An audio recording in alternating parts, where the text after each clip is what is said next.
प्रिय भाइयों और बहनों, प्रभु आप सबको बहुत सारी आशीष दे। आप सबको जय मसीह की। आज हम जिस विषय पर मनन करेंगे, वह है हमारे विश्वास की नींव।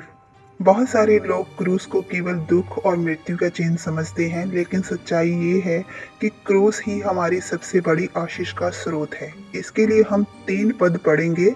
यशाया उसका 53 उसकी 5 आयत, गलातियों 3 अध्याय उसकी 13 आयत, यूहन्ना उसका 3 अध्याय उसकी 16 आयत। तो पहले हम पढ़ेंगे यशाया 53 अध्याय उसकी 5 आयत। परंतु वह हमारे ही अपराधों के कारण घायल किया गया, वह हमारे अधर्म के कामों के कारण कुचला गया। हमारी ही शांति के लिए उस पर ताड़ना पड़ी कि उसके कोड़े खाने से हम लोग चंगे हो जाएं। गलातियों 3 उसका 13।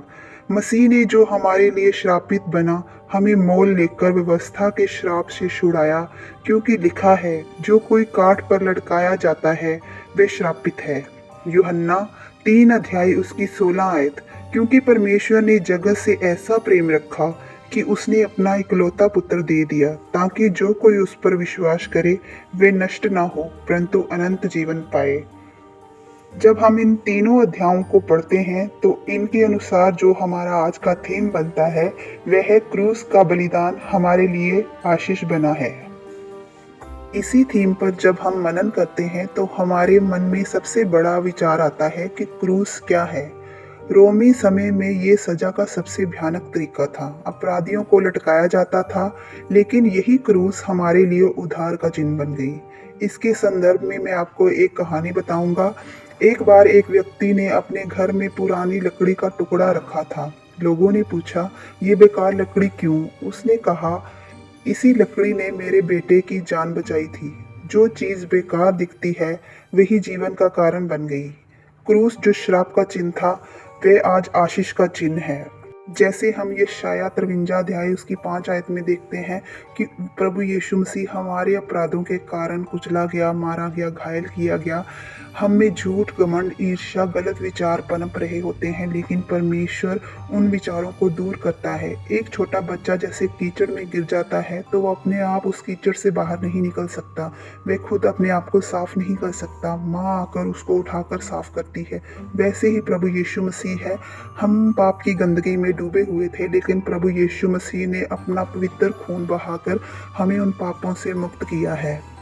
क्योंकि प्रभु यीशु मसीह में ही हमें पापों से क्षमा मिलती है, नया जीवन मिलता है और परमेश्वर के साथ हमारा मेल मिलाप होता है। क्या आप इस क्षमा को अनुभव कर रहे हैं? जब हम गलातियों उसका 3 अध्याय उसकी 13 आयत में जैसे हमने देखा, मसीह ने जो हमारे लिए श्रापित बना और हमें मोल लेकर व्यवस्था से श्राप से छुटकारा दिया, क्योंकि लिखा है, जो काठ पर लटकाया जाता है वह श्रापित है। उस समय जो काठ पर, जो लकड़ी पर लटकाया जाता था, उसे श्रापित गिना जाता है। वैसे ही आज हमारे जीवन की परिस्थितियां भी वैसी ही होती हैं। हम बहुत सारे संघर्षों से गुजर रहे होते हैं। बार बार हमें असफलता का सामना करना पड़ता है। हमारे परिवार में बहुत सारी समस्याएं हो सकती है, कोई बीमारी हो सकती है, कोई दुख हो सकता है, कोई कर्ज हो सकता है, मन में भारीपन होता है। ये सब हमारे जीवन में बाइबल बताती है कि श्राप हैं। इन श्रापों से हमें केवल एक ही व्यक्ति छुटकारा दे सकता है, वो है प्रभु यीशु मसीह। एक बार एक व्यक्ति जेल में था, वह खुद बाहर नहीं निकल सकता था। एक दिन कोई आया और उसका जुर्माना भर दिया और वह आज़ाद हो गया। यीशु भी हमारे लिए इस धरती पर आए और उन्होंने अपना खून बहाया और हमारे अपराधों को उन्होंने अपने ऊपर ले लिया और हमें उस जुर्म, उस कर्ज से छुटकारा दे दिया। हम शैतान के बंधनों में जकड़े हुए थे। ये बंधन किसी भी प्रकार के हो सकते हैं, बीमारी के बंधन, कर्ज के बंधन। परमेश्वर ने आकर उन बंधनों से हमें आज़ाद करवाया है। जैसे कि यशाया में लिखा है, उसके मार खाने से हम चंगे होते हैं। ये चंगाई किसी भी प्रकार की हो सकती है। दिल के घाव हो सकते हैं, टूटे हुए रिश्ते हो सकते हैं, मानसिक तनाव हो सकता है। इन सब से परमेश्वर के बेटे यीशु मसीह ने हमें छुटकारा दिया है। उसने अपना पवित्र और पाक लहू बहाकर हमें इन सब बंधनों से मुक्ति दी है। जब हम यूहन्ना 3 उसकी 16 आयत पढ़ते हैं तो वहाँ पर हमें परमेश्वर के जगत के साथ प्रेम का पता चलता है कि परमेश्वर ने जगत से ऐसा प्रेम रखा कि उसने अपना इकलौता पुत्र दे दिया। इकलौता पुत्र देना बहुत बड़ी बात होती है ताकि हम अपने पापों से मुक्ति पा सकें और नष्ट ना हो बल्कि अनंत जीवन पाएं। दुनिया जब कहती है तुम तब तक अच्छे हो जब तक तुम सफल हो, लेकिन परमेश्वर कहता है मैं तुमसे प्रेम करता हूँ चाहे तुम जैसे भी हो। जैसे उजाड़ू पुत्र की कहानी, एक पिता का बेटा घर छोड़कर चला गया, जब वह वापस आया तो पिता ने उसे गले से लगाया। यही प्रेम परमेश्वर का है, वह हमें पहचानता है, हमें सुरक्षा प्रदान करता है, हमारा अकेलापन जानता है, उसे दूर करता है। क्रूस कहता है तुम मेरे हो क्योंकि मैंने तुम्हें खून देकर खरीदा है। यीशु का प्रेम हमें अनंत जीवन की आशीष भी देता है। मृत्यु सबके लिए निश्चित है, लेकिन सवाल ये है कि उसके बाद क्या। रोमियो उसका 6 अध्याय उसकी 23 आयत हमें बताती है, क्योंकि पाप की मजदूरी तो मृत्यु है, परंतु परमेश्वर का वरदान हमारे मसीह यीशु में अनंत जीवन है। जैसे एक विद्यार्थी परीक्षा देता है, उसके बाद परिणाम तय करता है कि वे आगे जाएगा कि नहीं, इसी प्रकार जीवन भी एक परीक्षा है। उसमें कई प्रकार के उतार चढ़ाव आते हैं, लेकिन क्रूस हमें अनंत जीवन का रास्ता देता है। क्रूस हमें नया जीवन और नई पहचान प्रदान करता है। एक कैटरपिलर नाम का कीड़ा होता है जो कि बाद में तितली बन जाता है। वही जीवन लेकिन पूरी तरह बदल गया। नई सोच, नई आदतें, नया चरित्र। क्रूस हमें पूरी तरह बदल देता है। जब हम दूसरा कुरिन्थियों उसका 5 अध्याय उसकी 17 आयत पढ़ते हैं तो इसमें हमें पता चलता है, इसलिए यदि कोई मसीह में है तो वे नई सृष्टि है, पुरानी बातें बीत गई हैं, देखो सब बातें नई हो गई हैं। क्रूस हमें विजय की आशीष भी प्रदान करती है, लेकिन शुरू में हमें सब और अंधेरा और दुख ही नजर आता है, लेकिन अंत में हमें विजय प्राप्त हुई नजर आती है। एक मैच में टीम हार रही थी, अंत में उन्होंने जीत हासिल की। शुरुआत में हार जैसी दिखती थी, अंत जीत में बदल गई। ऐसे ही क्रूस की कहानी भी है। क्रूस में हम सब और अंधेरा और पीड़ा ही नजर आती है, लेकिन अंत में विजय ही प्राप्त होती है।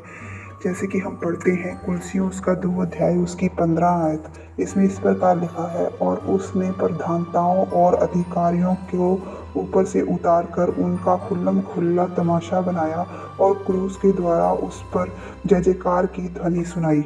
आज हम देखते हैं कि क्रूस हमें हमारे जीवन में क्या प्रदान करती है। हमारे पापों से हमें क्षमा देती है, हमारे बंधनों से हमें आज़ादी प्रदान करती है, हमारे रोगों से हमें चंगाई प्रदान करती है, हमें प्रेम में आगे बढ़ने की शिक्षा देती है और हमें अनंत जीवन की आशा प्रदान करती है, नया जीवन देती है और हमारे पुराने गुनाहों को दूर करती है।